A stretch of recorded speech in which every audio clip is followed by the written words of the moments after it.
Shalom, selamat pagi. Sahabat GACC yang hari ini datang bersama dengan kami untuk menikmati berkat-berkat Tuhan. Pagi hari ini kita mau mengangkat tangan kita menyembah Tuhan, Allah yang luar biasa di dalam kehidupan kita.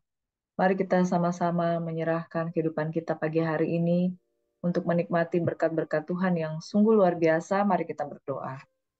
Terima kasih Tuhan, Engkau Tuhan yang sungguh baik dalam kehidupan kami. Diberkatilah setiap orang yang mengandalkan Tuhan, yang menaruh harapannya hanya kepada Tuhan. Terima kasih Bapa di surga, kami siapkan hati kami untuk mendengarkan sabda firman-Mu Tuhan, di dalam nama Yesus Tuhan. Haleluya. Terima kasih Yesus. Terima kasih Bapa. Sungguh Engkaulah tempat perteduhan kami, yang memberikan kami kekuatan dan kelegaan. Dalam nama Yesus Tuhan kami berdoa dan mengucap syukur. Amin. Sekali lagi selamat pagi saudaraku. Tuhan memberkati dan melindungi engkau pagi hari ini. Tuhan menyinari engkau dengan wajah-Nya dan memberikan engkau kasih karunia. Tuhan menghadapkan wajah-Nya kepadamu dan memberikan engkau damai sejahtera. Pagi hari ini saya mau katakan bahwa Yesus sangat mengasihimu. Mungkin hari ini engkau lelah, engkau letih, lesu, dan berbeban berat. Percayalah, Dia datang untuk memeluk engkau. Sharing sedikit tentang bebanmu kepada Tuhan. Ada satu kisah di mana seseorang yang sedang memikul ransel yang begitu berat. Seorang anak muda yang baru selesai memanjat gunung. Biasanya mereka kalau memanjat gunung itu banyak sekali ransel, bahkan ada ransel yang tinggi sekali sampai melewati kepalanya. Lalu anak muda ini datang untuk mendaki gunung sendirian. Dia memikul ranselnya yang begitu berat, berisi tenda, berisi pakaian-pakaian, berisi peralatan-peralatan yang dia pakai untuk mendaki gunung. Karena dia seorang yang mendaki gunung, dia pulang, biasanya anak-anak yang mendaki gunung mereka berdiri di depan jalan untuk menantikan tumpangan, menunggu tumpang. Setelah beberapa waktu lamanya, sekitar 1 jam, dia menunggu di depan jalan umum untuk menanti tumpangan. Tiba-tiba ada sebuah kendaraan mobil yang berbaik hati hendak berhenti untuk menampung dia. Silahkan, kalau engkau mau menumpang silahkan naik di mobil saya, di mobil pickup di belakang. Lalu di mobil pickup itu anak muda ini tidak sendirian.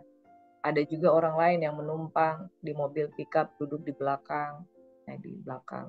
Jadi ada beberapa orang di situ. Jadi dia orang kesekian yang menumpang di mobil pickup tersebut. Kemudian anak muda ini naik ke pickup di belakang sambil memegang ranselnya. Ya. Ketika dia naik di bagian belakang dari pickup tersebut, dia tidak melepaskan ransel yang ada di punggungnya. Dia tetap memikulnya. Sampai berselang beberapa waktu lamanya dalam perjalanan, penumpang yang lain yang duduk di pickup yang sama dengan dia berkata, "Hai anak muda, itu ransel yang ada di punggung. Kenapa kamu tidak lepaskan?" Lalu dia berkata, "Kalau saya melepaskannya, maka beban itu akan menjadi terlalu berat dipikul oleh kendaraan pickup ini. Saya tidak mau memberatkan karena saya sudah menumpang, saya juga mau memberatkan dengan tas yang saya miliki." Lalu penumpang yang sama-sama di situ berkata, "Kamu jangan bodoh. Saya juga menumpang di atas mobil pickup ini. Tetapi saya tidak memikul beban saya lagi karena pickup ini sudah memikul kita semua di sini. Untuk apa lagi kita membebankan pikulan itu di pundak kita?" Dan menyadarkan begini, kamu jangan bodoh. Bukankah kita semua sudah dipikul, sudah ditampung di pickup yang kita tumpangi ini? Jadi lepaskan aja bebanmu. Taruh aja di sampingmu. Itu kan masih ada tempat yang luas untuk engkau menaruh beban-beban. Untuk apa engkau menanggung sebuah pikulan sementara engkau sendiri sudah dipikul dan ditanggung dari pikap yang engkau tumpangi pada hari ini.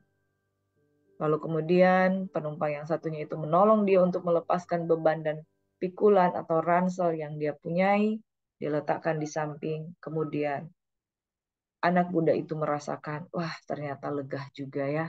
Untuk apa saya bodoh dan memikul beban saya sementara saya sendiri numpang di atas pikap yang sudah meringankan beban saya, dan tentunya pikap itu sudah menanggung saya dan beban itu. Untuk apa saya menanggung juga pikulan ransel yang ada. Saudaraku, ilustrasi ini menggambarkan tentang kebodohan seorang pemuda yang dia sudah mendapat tumpangan naik di atas sebuah kendaraan pikap, tapi dia terus saja masih memikul beban-beban pikulan yang dia bawa dari tempatnya semula. Saudara yang diberkati oleh Tuhan Yesus Kristus, firman Tuhan pada pagi hari ini mengingatkan, marilah hai kamu yang letih lesu dan berbeban berat, Tuhan akan memberikan kelegaan kepadamu. Betapa seringnya orang-orang yang sesungguhnya Tuhan sudah menanggung bebannya, Tuhan sudah menanggung pikulannya, Tuhan sudah menanggung dosa-dosanya, Tuhan sudah menanggung segala pergumulannya, tapi dia masih sendiri mau mempertahankan beberapa beban yang dia rasa saya masih sanggup untuk memikul.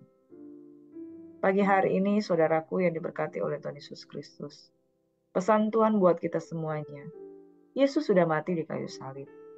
Dia sudah menanggung segala pikulan, beban, dan dosa dalam kehidupan kita semua, termasuk apa yang tidak sanggup engkau pikul. Manusia tidak dapat menyelesaikan persoalan dosa. Manusia tidak bisa menyelesaikan persoalan masa lalu. Manusia tidak bisa menyelesaikan persoalan masa depan. Yang manusia bisa lakukan adalah percaya dan berharap sungguh-sungguh kepada Tuhan. Dapatkan manusia mengandalkan Tuhan di masa lalunya. Dapatkan manusia mengandalkan Tuhan di masa depannya.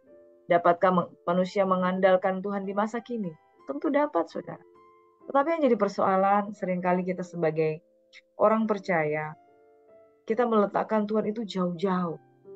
Karena kita merasa kita dapat menanggungnya, kita dapat memikul. Hari ini firman Tuhan mengajak kita semua, tanggalkan segala beban dan dosamu yang begitu merintangi. Datanglah kepada Tuhan. Percayalah kepada Tuhan dengan sungguh-sungguh, sebab Dia memelihara. Amin. Kau lihat pelangi kasih-Nya,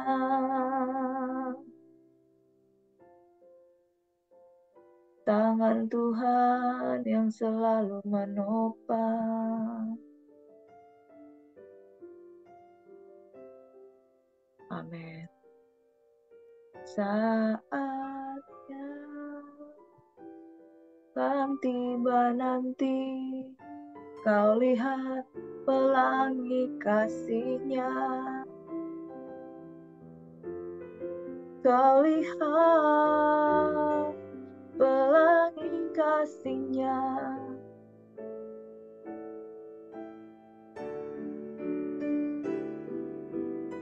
Apa yang engkau alami kini, saudaraku, mungkin engkau tidak dapat pernah menyelaminya sampai akhir. Cobaan datang silih berganti, ujian yang datang seperti gelombang yang berentetan, belum selesai yang satu, sudah datang persoalan yang lain. Pagi hari ini saya mau mengajak saudara, mari kita mengandalkan Tuhan. Sebab Tuhan datang untuk menyembuhkan, Tuhan datang untuk menyempurnakan panggilan dalam kehidupan kita. Dan pagi hari ini saudara, apapun sakit penyakitmu, Tuhan Yesus datang untuk memulihkan dan menyembuhkan. Amin. Kita lihat pelangi kasih-Nya tersedia untuk kita semua. Haleluya. Kau lihat pelangi kasih-Nya. Haleluya, haleluya. Terima kasih Tuhan, dalam nama Yesus. Kami mau terus belajar merenungkan firman. Bapa, dalam nama Yesus kami siap mendengarkan firman-Mu lebih dalam lagi. Haleluya. Bapak Ibu sahabat GSIS yang diberkati oleh Tuhan Yesus Kristus, baru saja kita menyelesaikan 2 hari yang lalu tentang perjanjian lama. Dan Tuhan Yesus mengingatkan bahwa di perjanjian lama dan perjanjian baru, Tuhan dulu, sekarang, dan sampai selama-lamanya adalah Tuhan yang sama. Tuhan tidak bermaksud meniadakan satu iota pun dari firman Tuhan yang ada. Tetapi Dia datang untuk menggenapkannya. Dengan kasih-Nya, dengan pengorbanannya, Dia datang untuk berkata, marilah engkau yang letih lesu dan berbeban berat, aku akan memberikan kelegaan padamu. Bahkan Tuhan menyempurnakannya, Dia sebagai Mesias yang lahir, mati, dan bangkit, serta naik untuk kita semuanya. Amin.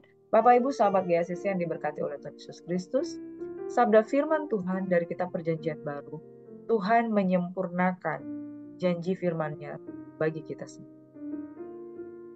Di dalam Matius 5 yang kemarin kita sudah pelajari, Yesus datang untuk menggenapi hukum Taurat dan menyempurnakannya, bukan menghapuskan. Amin. Di dalam Matius 5, demikianlah firman Tuhan. Demikianlah hendaknya terangmu bercahaya di depan orang, supaya mereka melihat perbuatanmu yang baik dan memuliakan Bapamu yang di sorga. Janganlah kita menyangka bahwa aku datang untuk meniadakan hukum Taurat atau kitab para nabi. Aku datang bukan untuk meniadakannya, melainkan untuk menggenapinya. Karena aku berkata kepadamu, sesungguhnya selama belum lenyap langit dan bumi ini, satu iota atau satu titik pun tidak akan ditiadakan dari hukum Taurat sebelum semuanya terjadi.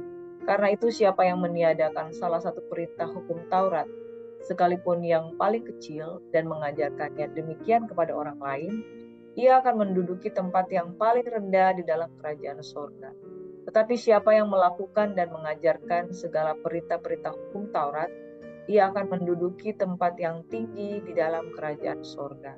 Maka aku berkata kepadamu, jika hidup keagamaanmu tidak lebih benar daripada hidup keagamaan ahli-ahli Taurat dan orang-orang Farisi, sesungguhnya kamu tidak akan masuk dalam kerajaan sorga. Saudara, sampai di sini kita paham dulu bahwa Tuhan datang bukan untuk meniadakan hukum Taurat, tetapi menyempurnakannya.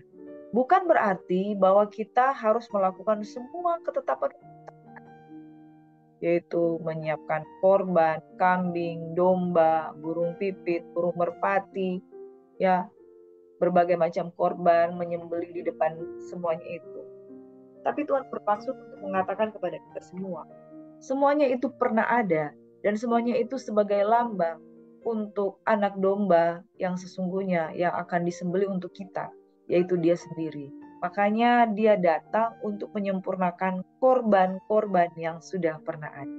Sampai di sini kita sepakat dan sepaham dulu bahwa Tuhan tidak meniadakan hukum Taurat, Tuhan tidak meniadakan perjanjian lama, tetapi Tuhan menyempurnakan. Oleh karena yang sempurna itu sudah datang, maka yang sebelumnya sudah tidak perlu lagi kita lakukan. Dalam arti kita tidak lagi memotong korban, kita tidak lagi mempersembahkan darah hewan korban.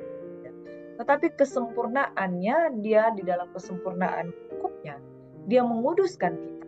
Bahkan kasih yang Dia nyatakan di tengah kita itu jauh lebih sempurna lagi. Kalau di perjanjian lama orang melakukan hukum Taurat dan ketetapan karena takut dihukum.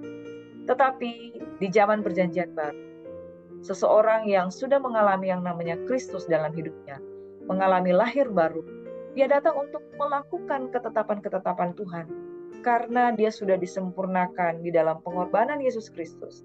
Di dalam kitab Yeskiel berkata, aku akan memberikan engkau hati yang baru. Aku akan menjauhkan daripadamu hati yang keras. Dan aku akan memberikan kepadamu hati yang taat. Dan aku akan memberikan roh yang baru dalam batinmu, supaya engkau mampu melakukan ketetapan-ketetapan daripada Tuhan. Amin. Ketika kita mempelajari hal ini, saudara, Yesus datang untuk menyempurnakan. Kita harus paham bahwa kebenaran yang Tuhan tawarkan kepada kita adalah kebenaran yang sempurna.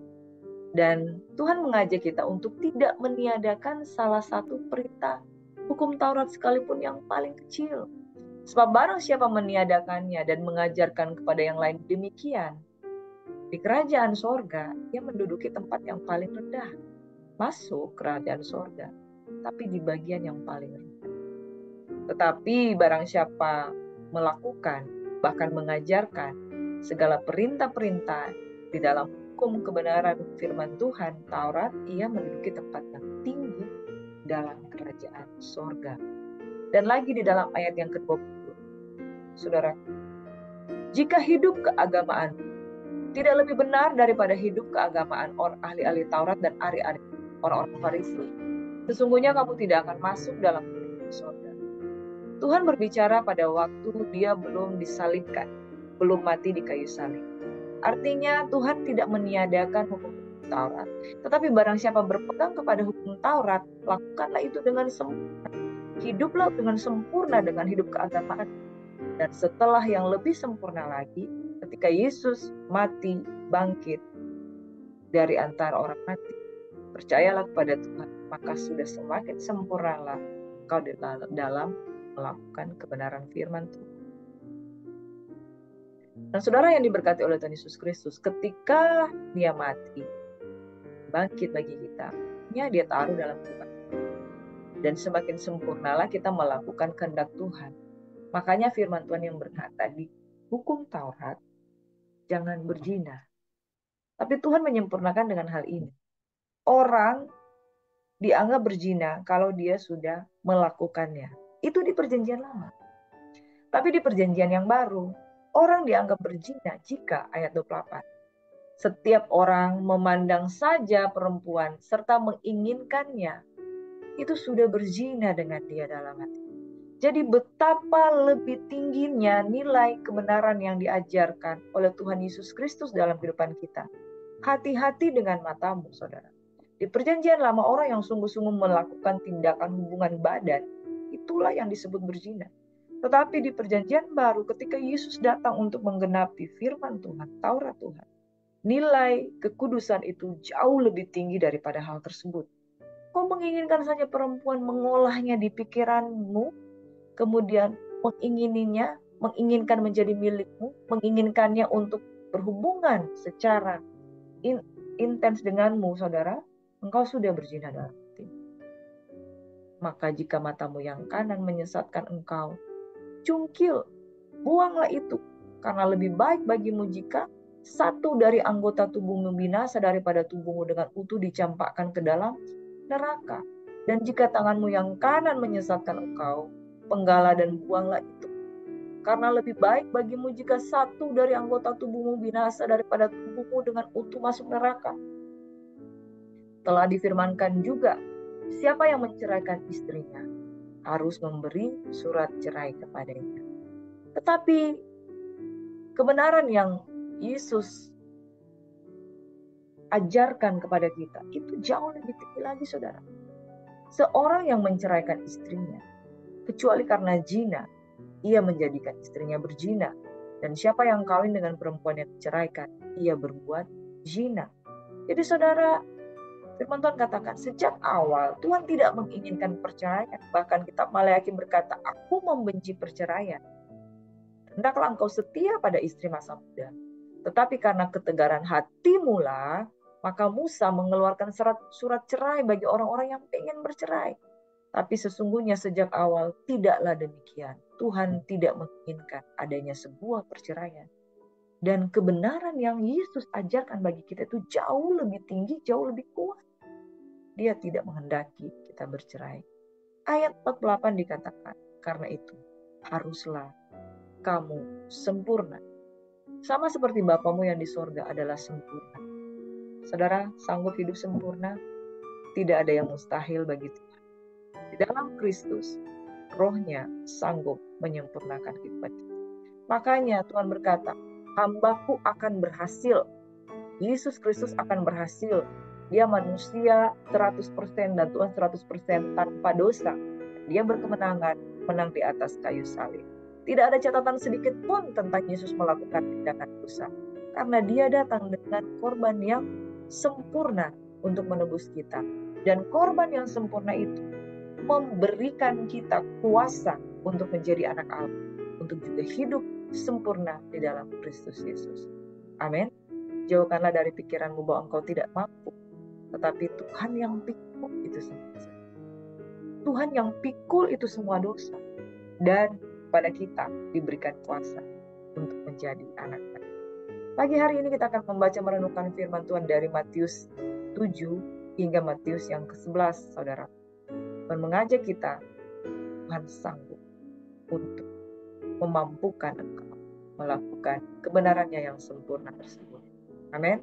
Pagi hari ini saya memberikan topik, marilah kepadaku semua yang letih lesu dan berbeban berat. Tuhan akan memberikan kelegaan kepadamu. Yang letih lesu karena tidak mampu melakukan kebenaran. Mungkin kita kaget di dalam Matius 5 tadi dikatakan, wah berat sekali panggilan Tuhan Yesus Kristus. Dulu berzina kalau kita betul-betul berzina. Tapi sekarang kita melihat aja kita berzina. Tuhan katakan, kau tidak akan mampu memikirkan itu. Anak-anak, datang kepadaku. Serahkan semua kekhawatiranmu, sebab aku yang memelihara engkau. Saudara, janji firman Tuhan pada pagi hari ini.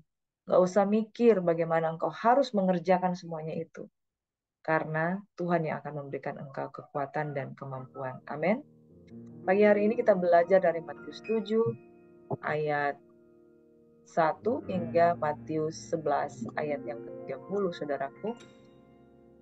Masih khotbah di atas bukit, Tuhan mengajarkan tentang jangan kita menghakimi, tentang hal menghakimi, jangan kita menghakimi, sebab kalau kita menghakimi, kita juga akan diukur dengan penghakiman yang kita perbuat. Lalu selanjutnya, hal yang kudus dan berharga, saudara bisa bacakan pasal 7 hingga 11, itu pasal yang luar biasa, banyak sekali kebenaran yang ada di dalamnya. Ada hal pengabulan doa, minta maka engkau akan diberi, cari engkau akan mendapat, ketoklah maka pintu akan dibukakan. Saudara, tidak ada satupun yang tidak akan digenapi, semuanya digenapi. Dan aku juga berdoa bagi saudara yang sakit, minta, maka saudara akan mendapatkannya. Pasal 7 ayat 15 hingga 23 tentang hal pengajaran yang sesat. Lalu Tuhan berkata tentang dua macam dasar. Orang yang membangun di atas pasir dan orang yang membangun di atas dasar batu karang yang teguh. Orang yang membangun di atas pasir itu akan hanyut jikalau angin, badai, tofan datang menerpa. Orang yang bangun di atas dasar yang tidak kuat di luar Kristus Yesus, itu juga pasti akan binasa. Saudaraku, di dalam pasal yang ke-8 hingga pasal yang ke-9 itu berbicara tentang pengajaran dan mujizat Yesus kerjakan di Galilea. Di Galilea, Yesus menyembuhkan seorang yang sakit kusta. Dia juga menyembuhkan hamba seorang perwira di Kapernaum, dan seorang perwira itu berkata, aku ini juga seorang hamba, aku ini seorang bawahan. Jikalau aku berkata kepada bawahan pergi, maka bawahan itu akan pergi. Makanya Tuhan berkatalah cepat saja maka aku akan sembuh. Dia juga percaya tentang otoritas. Dia hidup di bawah otoritas. Makanya dia percaya juga firman Tuhan berkuasa dengan otoritasnya yang ada. Saudaraku yang diberkati oleh Tuhan Yesus Kristus, Yesus juga menyembuhkan ibu mertua Petrus dan orang-orang lainnya. Jadi Yesus itu sungguh luar biasa. Yesus juga mengajarkan hal Yesus, angin ribut diredam. Wow, luar biasa saudara. Hari ini apapun persoalan pergumulan yang saudara miliki, saudara percaya Tuhan bisa memberikan kelegaan dan ketenangan dalam hidup. Selanjutnya ada dua orang yang kerasukan disembuhkan. Ada orang lumpuh disembuhkan. Dan Matius pemungut cukai, yaitu penulis dari kitab ini, saudara, digambarkan bahwa dia adalah pemungut cukai. Pada zaman dulu, saudara, pemungut cukai itu dianggap seseorang yang mengambil keuntungan berlebihan, seorang yang tidak memperhatikan keadaan dari masyarakat yang lain. Pemungut cukai berbicara seorang yang bekerja untuk memungut pajak. Biasanya mereka curang dan suka mengambil lebih. Tetapi Matius diubahkan dari pemungut cukai yang menjadi salah manusia.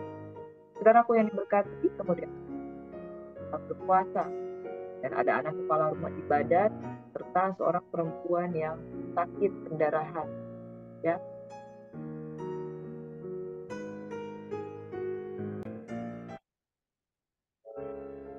Perempuan yang sakit pendarahan ini 12 tahun dia menderita pendarahan. Saudara, ada penyakit-penyakit yang dia alami, yaitu bukan sekedar penyakit jasmani, tetapi penyakit sosial, penyakit psikis, fisik, dan juga mungkin penyakit hati. Saudara, dia menderita penyakit pendarahan 12 tahun lamanya. Dan itu sangat menderita, saudara. Orang yang menderita penyakit pendarahan, dia saja 1 minggu, seorang yang datang bulan, ya, menstruasi, dia akan mengalami penderitaan yang begitu berat. Apalagi kalau dia mengalami sampai 12 tahun. 2 minggu atau 1 bulan saja seseorang itu bisa kehilangan, ya, HB-nya akan turun dan kemudian mengalami sakit penyakit. Jadi dia menderita secara fisik.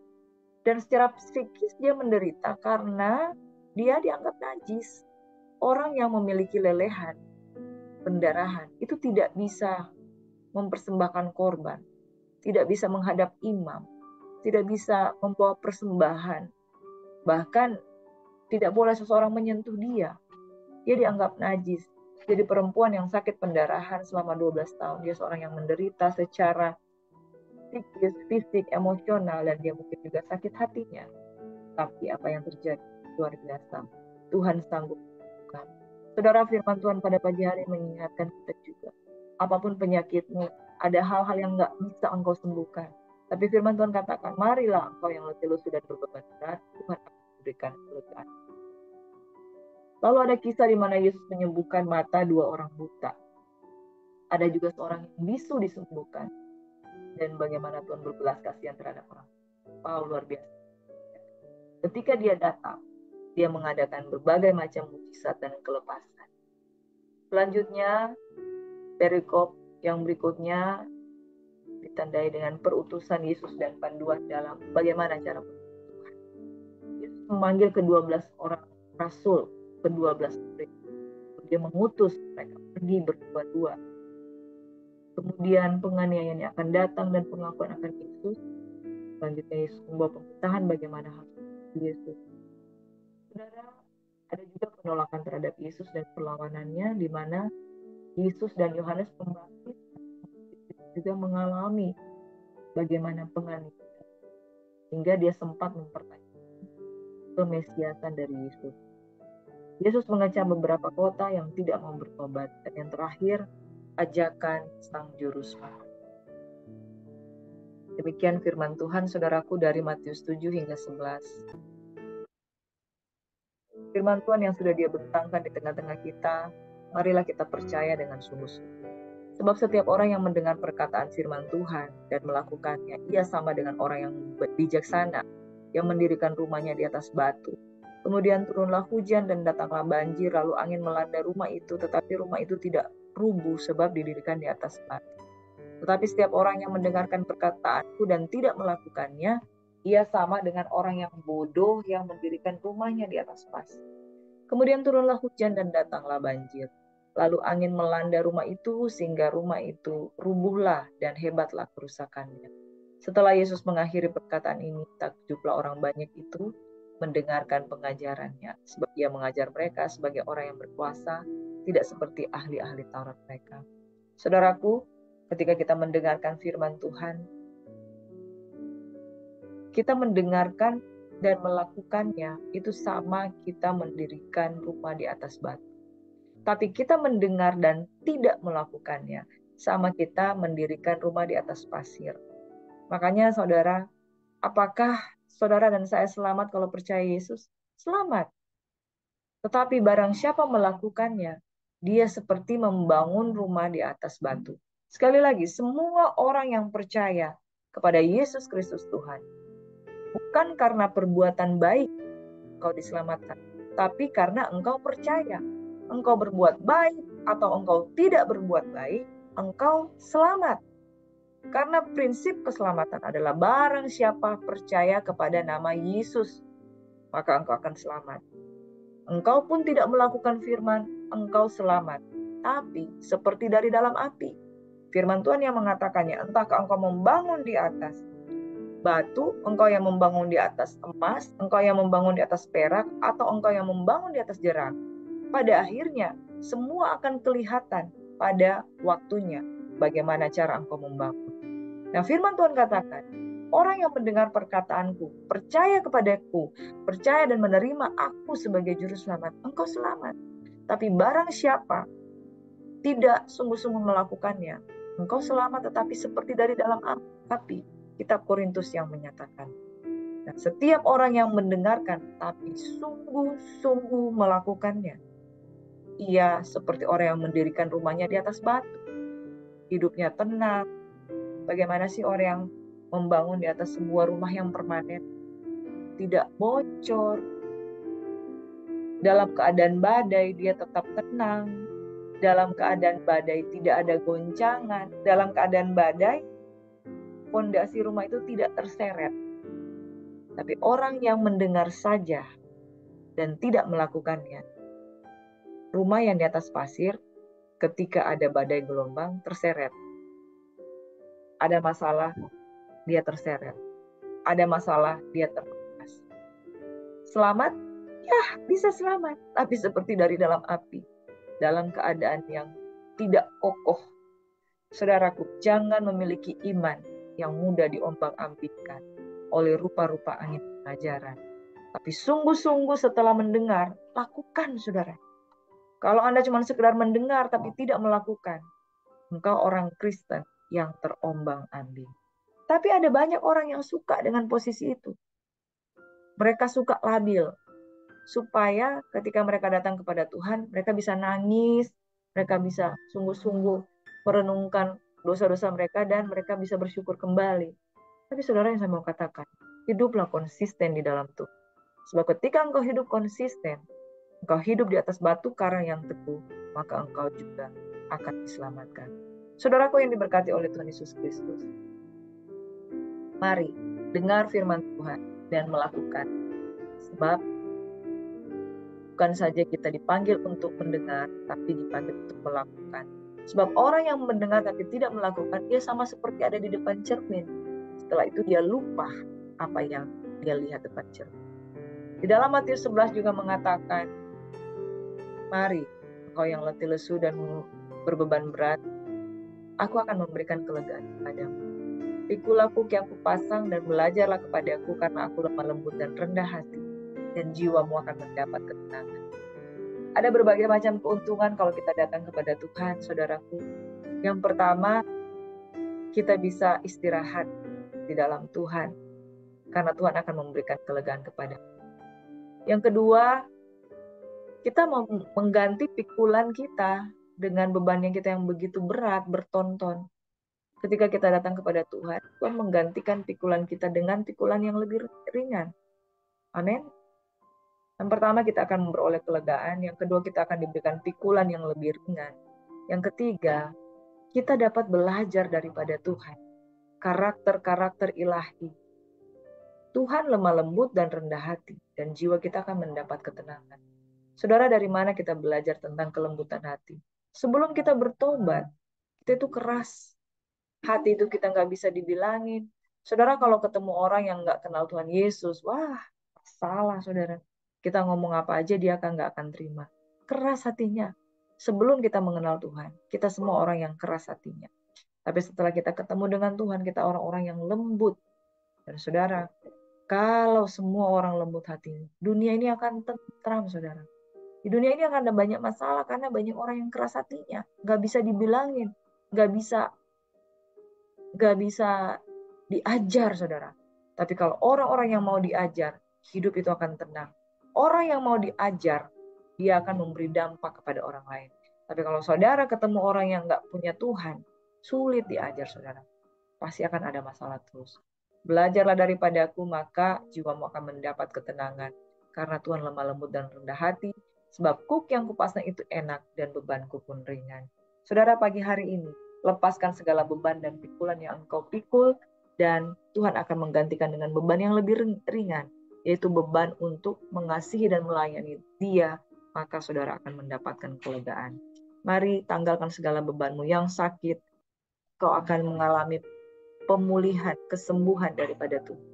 Tanggalkan segala beban-bebanmu dan datang kepada Tuhan. Mari kita satu dalam doa.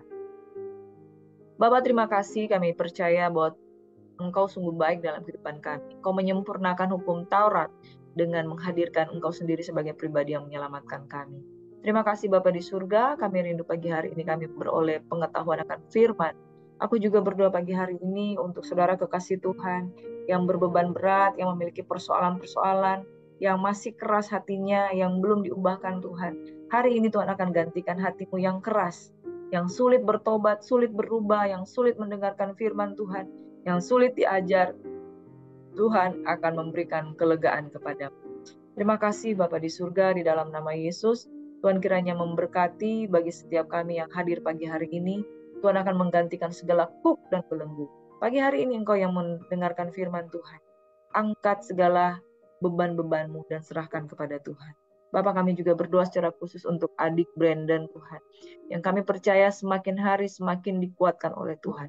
Yang kami percaya di dalam doa kami, adik Brandon Tuhan, semakin hari semakin mengalami kasih karunia Tuhan. Di saat mamanya dan papanya, Meki dan Brandon dan Brian Tuhan, datang kepada Tuhan, menanggalkan segala beban dan dosa yang begitu merintangi, menanggalkan segala kuk dan beban yang membebani pundak mereka. Ketika mereka tanggalkan semua itu, ketika mereka datang sungguh-sungguh kepada Tuhan, maka Tuhan akan memberikan kelegaan. Bahkan Tuhan akan mengajari mereka untuk lemah lembut dan rendah hati. Jiwa mereka akan beroleh ketenangan Tuhan. Dan mereka akan mengalami bagaimana Tuhan meringankan segala beban-beban. Kami berdoa untuk adik Brandon Tuhan. Hasil-hasil medisnya akan jauh lebih baik. Sebab tangan Tuhan ada atas adik Brandon. Tuhan memberkati, menyembuhkan, memulihkan adik Brandon. Segala belenggu-belenggu, serangan-serangan kuasa gelap apapun, kami percaya tidak ada, tidak berkuasa atas adik Brandon dalam nama Yesus. Bapak, secara khusus kami berdoa untuk Ina Muda Risma. Pertolongan Tuhan sungguh ajaib dalam kehidupannya. Dia dibungkus oleh kasih, dia dibungkus oleh anugerah. Segala kegelisahan di dalam hatinya Engkau gantikan dengan sukacita yang baru di dalam. Kami juga berdoa untuk Brother Rio dalam nama Tuhan Yesus Kristus. Saudara Rio akan mengalami belas kasihan Tuhan. Semakin dia menyadari kasih sayang Tuhan, semakin dia membalas kasih Tuhan dengan melayani Tuhan lebih sungguh-sungguh. Bapak, aku percaya Rio Siregar di dalam tangan kasih Tuhan akan menjadi hamba-Mu yang setia dalam nama Yesus. Bapak, aku berdoa untuk adik Azaria, sebentar lagi akan kuliah. Kami percaya dia akan lulus dalam fakultas kedokteran. Kami terima dengan iman dalam nama Yesus. Kami berdoa untuk adik Jeo Tuhan. Dia akan menerima satu kursi sebagai seorang taruna TNI Angkatan Darat. Diberkati di dalam nama Yesus, diberikan kemampuan dan kesanggupan oleh Tuhan untuk mengerjakan perkara-perkara yang dahsyat dan luar biasa. Saudaraku, mari angkat kedua tanganmu, terima berkat. Tuhan memberkati dan melindungi engkau. Hendaklah kamu sempurna seperti Bapamu sempurna. Kau berjalan bukan dengan kuat dan gagahmu, tapi oleh pertolongan Roh Kudus. Diberkatilah keluar masukmu.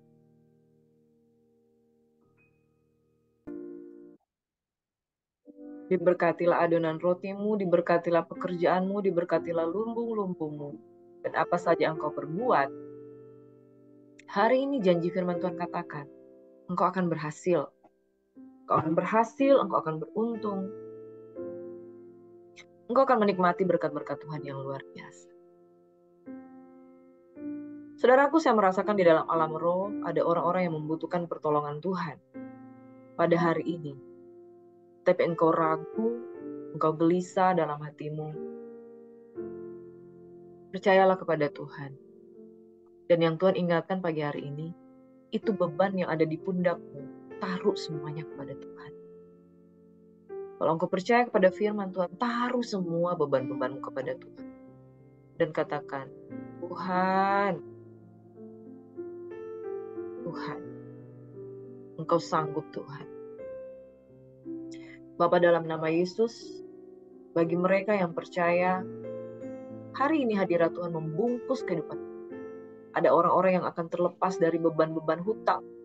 Ada orang-orang yang akan terlepas dari segala pikulan-pikulan mereka yang begitu berat, bahkan bertahun-tahun lalu. Dan hari ini, janji firman Tuhan berkata, aku akan memberikan kelegaan. Amin. Dalam nama Yesus, yang percaya menerimanya, sama-sama katakan. Shalom, selamat pagi saudaraku. Terimalah dengan iman berkat-berkat dari Tuhan. Terima kasih yang sudah bergabung bersama-sama dengan kami. Sampai jumpa pada besok hari. Tuhan Yesus memberkati. Shalom, selamat pagi.